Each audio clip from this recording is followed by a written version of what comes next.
Seeking the wise,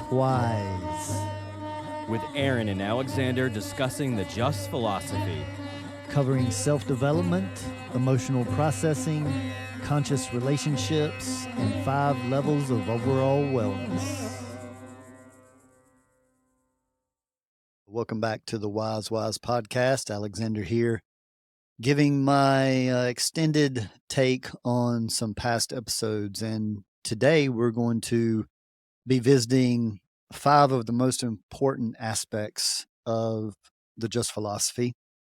And I'm not trying to say these are the most 5 important, but these are, at least in the top 10. And I'll be doing other videos in the future to maybe expand on the top aspects of relationships. Today, we're going to focus on the top aspects of personal development or self-development. And I want to thank everybody for your support. And we're really enjoying doing these individual episodes. Aaron's doing a good job sharing his extended takes and experiences. And so with this, 5 of my favorite aspects of the Just philosophy and things that I feel they're important for most anybody interested in this philosophy or self-development, the things that can be very, very useful. And the first thing that I'm going to start with is the 5 levels. And we all have 5 levels of our being. And when these 5 levels are communicating optimally and processing things optimally, we experience optimal wellness. And when there is discordance in between these 5 levels, it can create a lot of different types of disturbances, illnesses, communication issues in relationships. And so the 5 levels are the spiritual or religious. So the spiritual, religious. The next level is the mental, then the emotional, then the subtle energy level, and then the physical. And we have an acronym that's called SMEEP, SMEEP, to help to remember that. And as I've discussed in past episodes, I happen to feel that these 5 levels, the order is important. And when you're dealing with something on the physical level, such as a pain or discomfort or injury, it's very imperative to understand that there are 4 other levels connected to that we shouldn't just focus on the physical level, but we should work on all 5 of these levels. So maybe if you've got a sprain on your left wrist, some people may use heat and cold to help with the swelling, but to also realize that it's connected to, the spiritual level is doubt. So as we talk over and over, the spiritual level practice in this work is the practicing faith, practicing trust, practicing non-judgment, and practicing gratitude. In most issues in my private practice that I deal with people and my clients, whether it's a mental, emotional, or physical issue, I happen to feel that it starts in the spiritual or religious realm where doubt enters in. That something is happening in our life that we're in resistance to, or we don't feel like it should be happening. And that, of course, activates the mental level, which is where the judge sits. And when it judges something that is not optimal, we have an emotional reaction. And where that judge sits, I like to say, replace the judge with an investigator. An investigator looks at things without a preference to get as much information as possible. But most of us have that judge there, and we decide whether something is acceptable or not. And if we go into judgment of it, it creates a negative emotional reaction. And then that negative emotional reaction weakens the energetic field or aura that Western science has confirmed now that humans have this aura or energy field around them. In the area of the body, there's different organs and areas of the body that's connected to certain emotions. So going back to the left wrist example, The left side of the body is the feminine, and the hand and arm, wrist area is about how you're receiving. So, see, you may not be receiving well enough, or you may be overly receiving and making things too much about you. And then that is, of course, aggravating the physical part of your left wrist.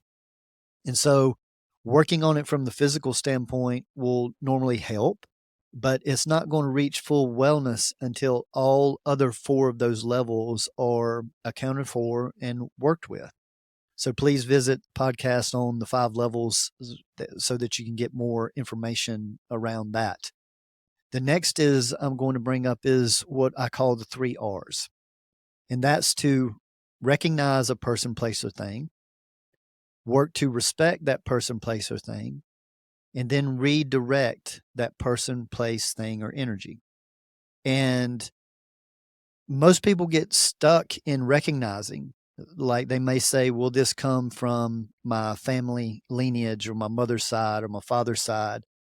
And then they will try to impose different actions to get different results.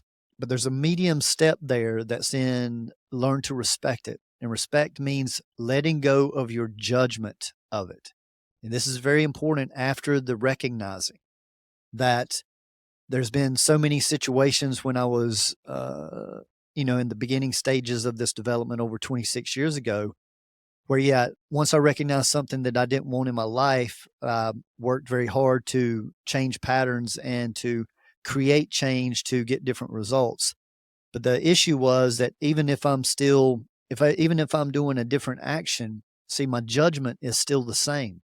And so many times we will get tired of doing the new action before the adaptation happens on the energetic level. And this is why that second step of respecting is so important, because you can't respect something and judge it simultaneously.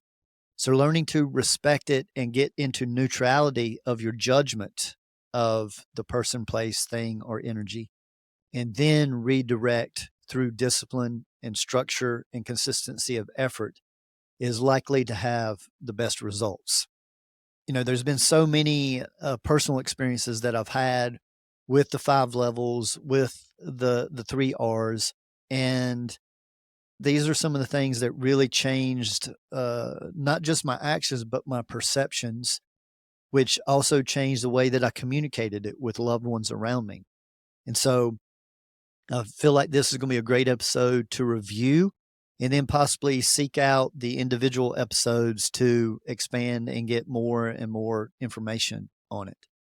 The next one that I'm going to talk about is emotional processing around what I call the 5 pillars. And the 5 pillars are as follows: everything's in divine order, whether I understand it or not, or find the divine order in the chaos of life. The second one is polarity versus duality, meaning that opposites have to exist. So we spend so much energy attempting to convince others of our perceptions. And I feel like it's much more useful to live in example rather than living in what I call, most people are interested in being the teacher. But a lot of things that people teach or share, they don't personally practice. So this is very important to, no matter how important something is to you, to understand and have an understanding that the opposite has to exist. That's the earth plane. Opposites have to exist. The third one is everyone and every situation can be your teacher, but you have to be willing to be the student. You have to be interested in learning what this person, place, or situation has to teach you. And I have proven in my own experience that once you truly get the lesson, that those people stop playing those roles or those situations stop coming into your life as frequently. But life is here to help us. So many times it will challenge us to see if we're going to approach it in a different manner to get different results. Then the fourth one is emotional responsibility, and accountability. And this is a very, very big one because I happen to feel that a lot of people don't feel like they are in control or can manage their emotions. Most people I talk to feel like the emotions just happen to them. And I really want to get it across in an empowering way to realize that no one can actually make you mad. No one or no situation can actually make you sad. These frustrations, the angers, the different negative emotions that come up, I want to empower everybody here to realize that to recognize that you choose those things, but you choose those experiences, those emotional experiences. But see, most people are caught in reaction. So reaction skips and bypasses responding. And so when we can learn to respond to person, places, situations, or energies rather than react to them, we're taking our power back and we're choosing to carry a certain vibration rather than allowing, when we don't get our way, for this childlike energy to come out. I call it grown adults throwing temper tantrums. And we see it all over the place in our own personal lives, on TV, and it's very uncomfortable for everyone involved. But normally, the person that is emoting, they many times are out of control. Even so, I want you to pull that energy back in and realize that we do have a choice in these emotions. And this is where I like to suggest to learn to take a breath before any action, to stay out of reaction. Many times reaction is something that happens almost instantly, to where responding, see, needs a moment, needs some time to maybe choose the optimal response. And so this is why I like to suggest the learning to take a breath before you pick up and answer your phone, before you go answer the door if there's a knock, before when somebody asks you a question. Learn to take that breath to show them that you're really interested in contemplating what they just asked. Otherwise, it is more than likely a reaction rather than a response. And then the fifth pillar is everything is vibration. Therefore, nothing is permanent and everything can be adjusted. And the subtle energy world responds very quickly to internal energy adjustments. So, this is why our main free will, if not the only one, is our perception. That no one can change that perception but us. We have to allow that perception to be changed. So, in working with the view of everything's in is a vibration, that see, a thought is a vibration. So if you change the way that you perceive or look at something, you're actually changing the makeup of that person, place, or thing. And given enough time, that energy can build to be the dominant, and therefore the change sticks and the old pattern drifts away. And what I mean by these five pillars being emotional processing is that when you do get an emotional reaction, my suggestion is to take yourself somewhere quiet and to be to yourself and by yourself. Call it contemplation, call it meditation, just call it stillness. But the whole idea is to go through whatever you're struggling with, the person, place, thing, or energy, and choose to run these five pillars and see if one of them or multiple of them doesn't help shift your perception.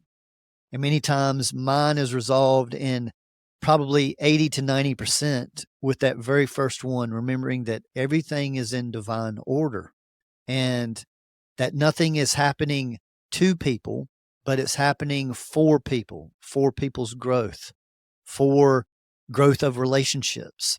And so sometimes, or many times, people actually grow the most, or it's needed for there to be friction or some kind of obstacle for people to grow and to expand and to change the way that they are reacting to things. So I really suggest to visit these five pillars often, maybe make a list of them, put them on your refrigerator, put them on a mirror where you see them often, keep them in your phone so that anytime that you feel emotional, to just go through and read these and see if it doesn't bring you back to center or back to the present moment.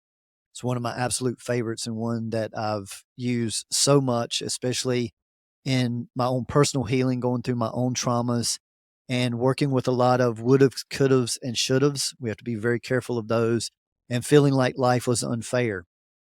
These five pillars helped to pull me out of that mindset and to get into more of a growth mindset. The next point that I'm going to bring up is 3 questions of the authentic self. And I find that a lot of people's discontentment, and certainly mine was not being clear in who I was, what I'm passionate about, and then how to exemplify that passion on a daily basis. So these are the 3 questions of the authentic self. Again, who you are. This comes down to, at the most basic level, as to who you want to be called.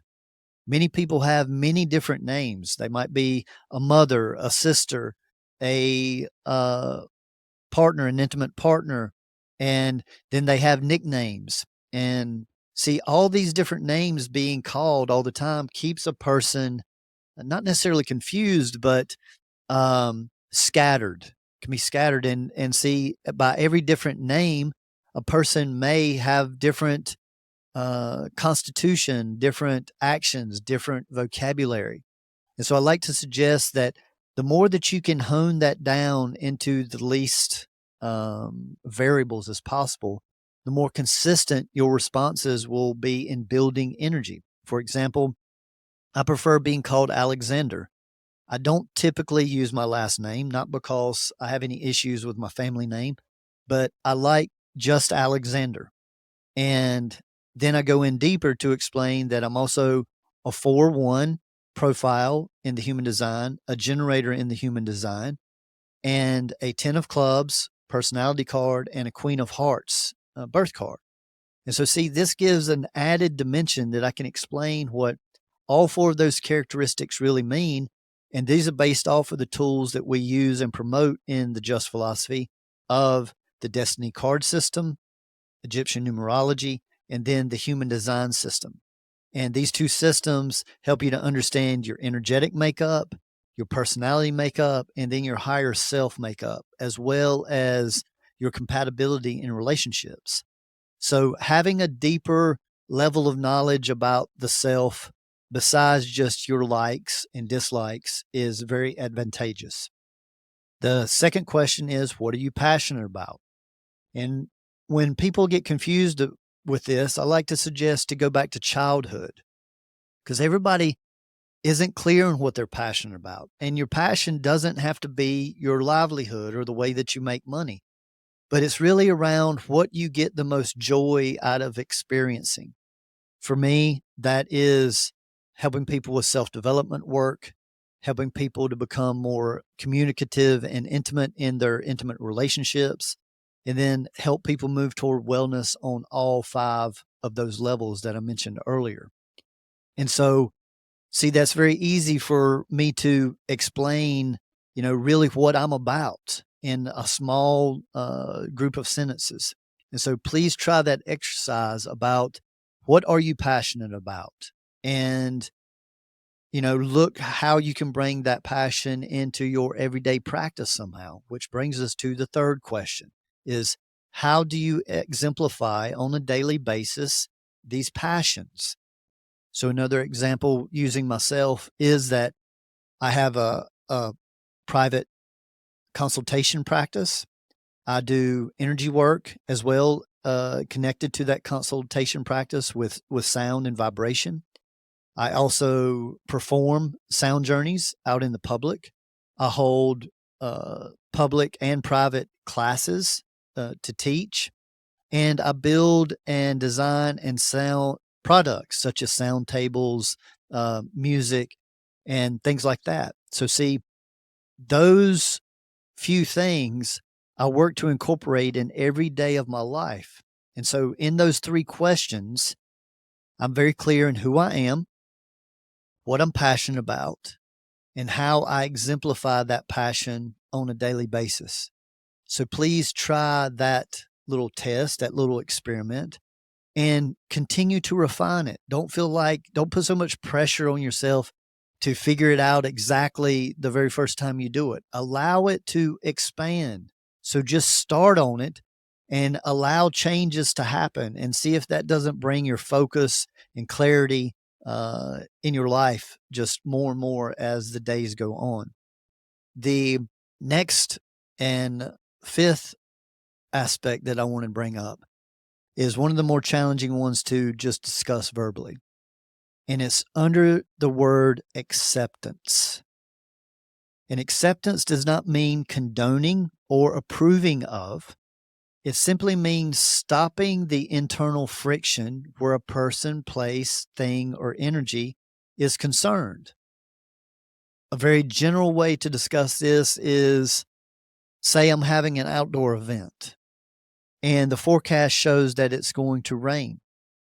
See, I can allow that to worry me over days, um, maybe even 4 or 5 days in advance, or I can start working on acceptance and having a contingency plan.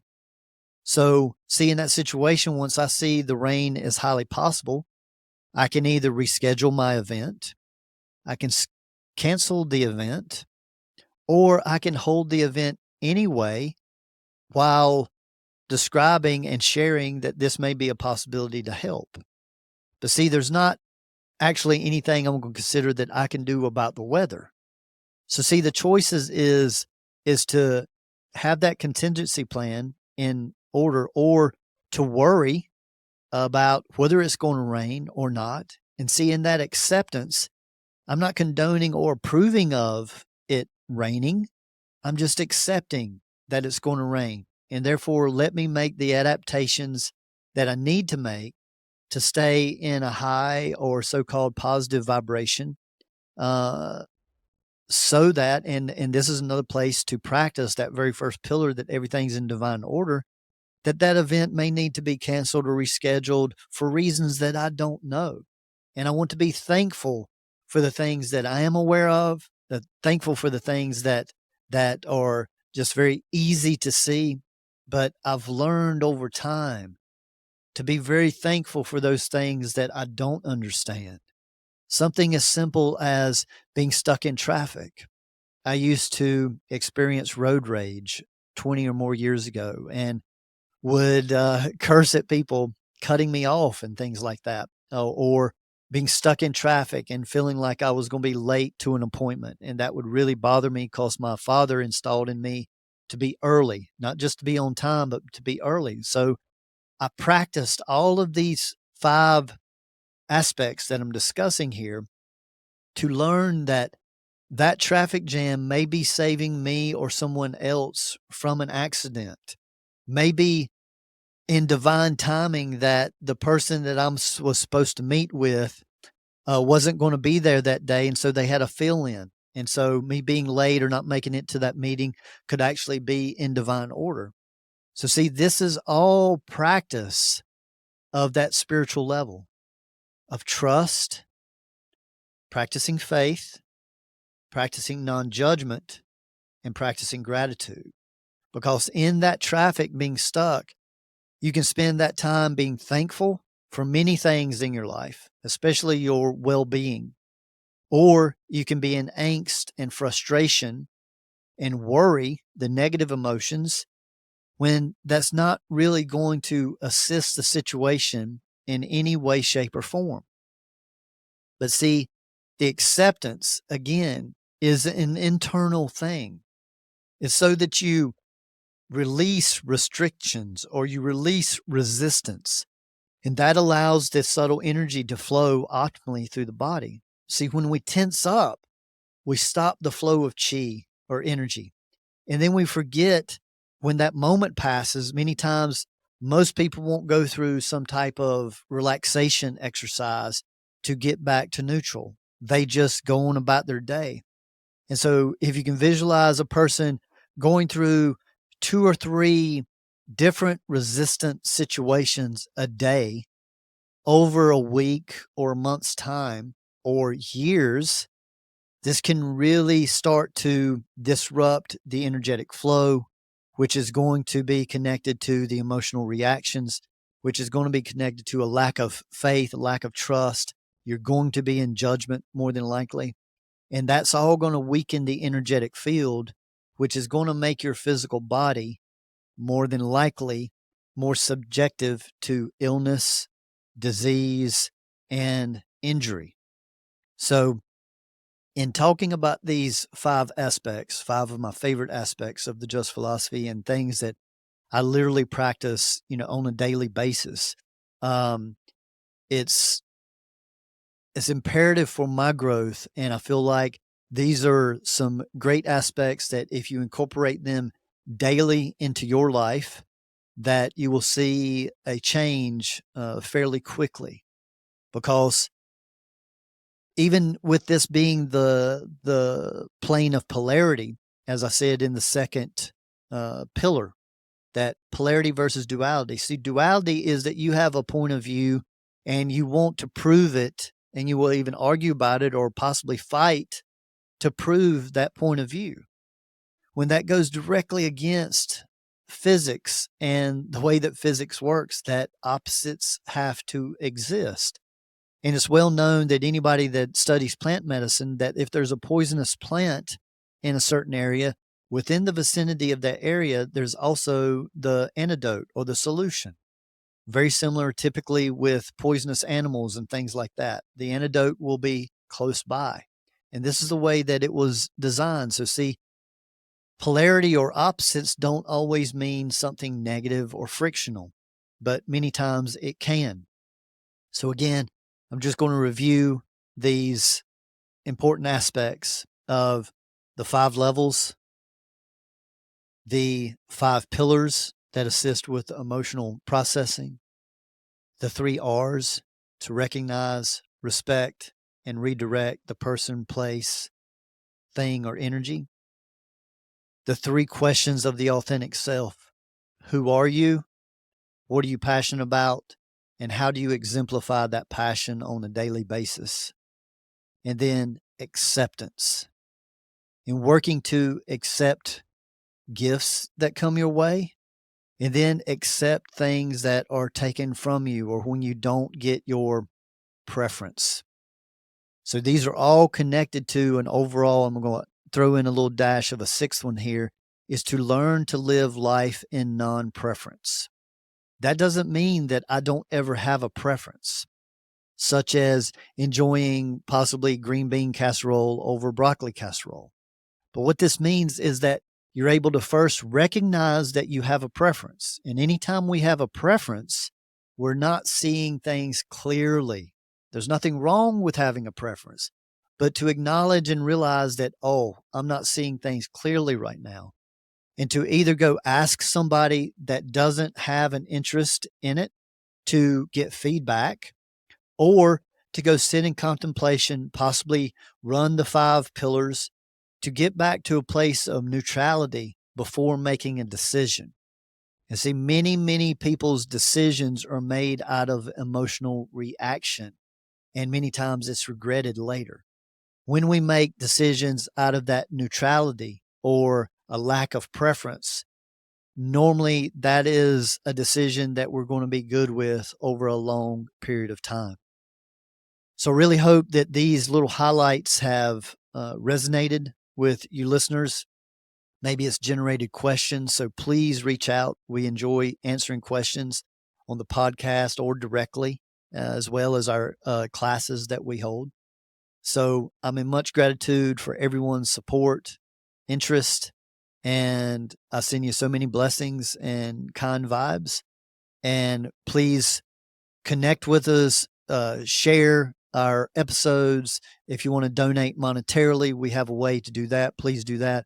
But any way that you can support us, we appreciate so much. Tell a friend, turn them on to the podcast, and we look forward to growing together. So much love. Thank you for listening to this free version of the Wise podcast.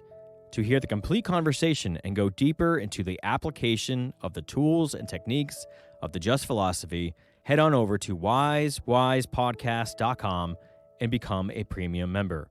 You'll get to hear all of our complete conversations, including the complete episodes of our Inward Journey story series and our entire back catalog, and continue your self-development journey with us. We honor your dedication to self-growth, overall wellness, and continuing to ask the wise whys.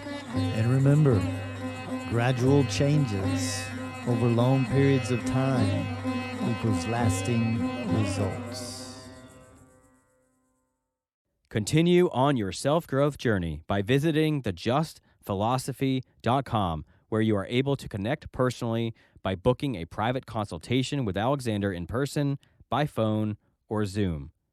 Uncover your authentic self more easily with a human design or destiny card consultation. Here you will gain information about your energetic makeup, personality, and your higher self, as well as navigating your way through your relationships. There are also multiple types of reports available for purchase that help you gain insight into your career, relationships, and opportunities for self-growth.